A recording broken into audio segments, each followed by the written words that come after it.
Primeiro, o depoimento da senhora Isabel Pires, que está às folhas 19 dos autos.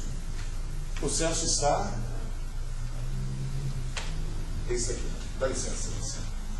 Se os senhores quiserem acompanhar, eu acho que mais do que qualquer advogado, quando as testemunhas pedem absolvição, aí nós temos um caso onde vale a pena atuar. Só um minutinho. Isso aqui é...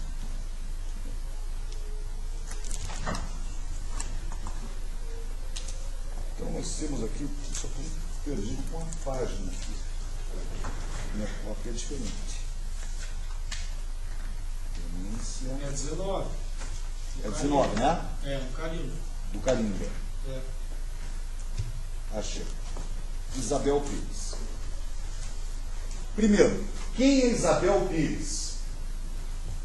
Isabel Pires, que não foi citada até agora, é amiga da vítima e amiga do réu. Pessoa que não tinha nada contra nenhum dos dois, tanto que ela foi no velório da vítima. E no guardamento, ela ouviu algo que é bastante contundente no sentido de dar corpo à legítima defesa. Na 11ª linha começa que a dona Preta, com quem o Pedro vivia maritalmente, disse a declarante, de manhã, durante a guarda do mesmo, que o Pedro saiu de casa mal intencionado, tendo inclusive fugido da dona Preta, Clemência, pois essa tentou detê-lo, porém não conseguiu. Ou seja, a própria esposa atual, não a ex-esposa que veio aqui de por hoje, mas a esposa, na época dos fatos, da vítima, disse que a vítima saiu sim mal intencionada. Lógico que com um facão indo na casa de sua ex-companheira, nós teríamos não só a legítima defesa própria aqui, do seu Benjamin, como se o seu Benjamin não tivesse parado naquela estrada, provavelmente a ex-esposa da vítima tivesse morrido na ponta daquele facão. Ah, mas o facão não existe, o facão existe ou não. Vamos lembrar aqui agora que a ex-mulher recebeu do próprio filho a ordem de lavar a roupa da vítima para que a mulher atual não soubesse ainda, naquele momento, que a vítima tinha falecido. Momento em que, embrulhado nas roupas, encontrou uma bota com a marca de facão, cortada pelo próprio facão. Isso foi dito, inclusive, que quando o Pedro realmente perdia a cabeça, quando bebia, além de ficar machão, ele realmente perdia totalmente o controle, a ponto de chegar a cortar a própria bota no meio de um embate. Mas, além de tudo isso, toda essa questão, as testemunhas pedem a absolvição do réu, a história do réu pede a absolvição dele. Por que um homem que tinha 57 anos à época dos fatos, que nunca teve uma passagem em delegacia, que a única passagem que teve por um fórum foi para resolver um problema de pensão alimentícia que ele pagou, diferente da vítima. Mas por que um homem com 57 anos, sem histórico nenhum de violência, um belo dia resolve acordar com ânimo decante, vontade de matar, e resolve desferir um tiro contra quem inclusive tinha convívio anteriormente? Dentro das teorias do universo paralelo, teríamos o seguinte: se Pedro não tivesse nascido, provavelmente Benjamin nunca tivesse sido um réu. Ou seja, a vitimologia é uma ciência imperativa para o deslinde deste mérito aqui. Até onde que o Pedro, que já havia cortado mais de 6 lá em cima do caminhão, que já tinha tantas outras histórias que a mulher nem quis falar antes. Pedro, que era uma pessoa sabidamente violento, que andava armado. E por que Pedro, então, teria simplesmente a vontade de conversar com o réu. Na realidade, ali, quando ele segurou o burro do réu, mandou que o réu descesse de posse, estávamos diante de uma bifurcação na história. Se o réu não se defende, poderíamos hoje estar julgando Pedro por um homicídio. Se o réu corre, se é que era possível correr, porque ele segurou a rédea do burro, se é que era possível correr, aí nós seríamos o quê? Nós estaríamos julgando Pedro pela morte da dona Zenilda que esteve aqui hoje. Ou seja, julgamento hoje tinha, a gente só não sabia quem era. Agora, por vontade do homem, quis que Pedro encontrasse com quem? Com o réu, e que o réu passasse 9 anos por um processo para esperar que os senhores dissessem: realmente absolvemos o réu. Pois bem, senhor Benjamin, o senhor sai daqui hoje com a vida novamente, lhe foi devolvida a vida. Porque a vida é o bem maior, certíssimo a promotora quando fala isso. E quantas vidas não se perdem no curso de um processo? Quantas e quantas vidas não perdemos por falta de assistência médica? Porque os senhores me perdoem, mas chego a duvidar que esse cidadão, o Pedro, falecido, tenha sido atendido por um médico. No último júri que fiz aqui, havia bastante professores no corpo de sentença. Não sei se é algum hoje, mas lhe pergunto: quando é que um médico escreve discussão desse jeito? Quando é? Esse homem não foi socorrido. Esse homem era um daqueles que, além de não ter educação, não ter cultura, não ter direito a lazer, o único lazer é a pinga. Ele foi aquele abandonado no corredor, que nós estamos cansados de ver isso aí em Paraná TV, e na televisão. E quem faz isso? Pois é, o orçamento desse Estado maravilhoso, que não aprendeu ainda a pagar melhor professor, que não aprendeu a melhor pagar médico.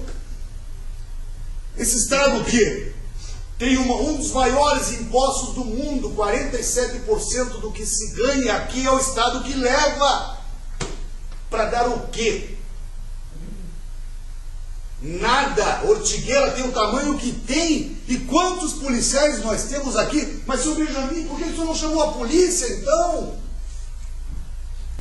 Aí, só se eu estivesse iniciando uma carreira de comediante no júri, então. Porque isso é inexigível. Uma comarca do tamanho que tem Ortigueira, ter só o que tem de policial, realmente daí depende de alguns heróis. Alguns heróis que vêm aqui e conseguem melhorar um pouco a situação, porque sanar jamais. A absolvição é o melhor caminho, e ela está no quesito 4. Inclusive, se Sua Excelência assim repetir, em Curitiba nós não chegamos a votar o que é em processo. Não sei se Vossa Excelência achar interessante para acelerar o processo. No dia 20 de setembro de 2002, por volta das 18h10, na estrada principal da localidade conhecida como Pinhalzinho, foi desferido um disparo de arma de fogo na vítima Pedro Rodrigues, causando-lhe os ferimentos descritos no laudo de exame de necropsia de folhas 35 e 36. Sim, ele levou um tiro. Pelo menos isso é inquestionável. Essas lesões, por sua natureza e sede, foram causa da morte da vítima? Aqui eu já não tenho certeza. Já não tenho certeza, mas não faz parte do mérito que eu vim propor para os senhores. Responde cada um como bem entender. O réu, tendo efetuado um disparo contra a vítima, concorreu para a prática do delito? Me parece que sim. Veja que incongruência. Quarto, o jurado absolve o réu. Absolve o réu, se os senhores entenderem que a legítima defesa, sim. Reconheço neste caso a legítima defesa. Reconheço que ele, na realidade, tinha separado aos senhores aqui todos os elementos da legítima defesa. Entende-se legítima defesa quem, usando moderadamente O que é moderação? Aonde nós podemos dizer que houve moderação aqui?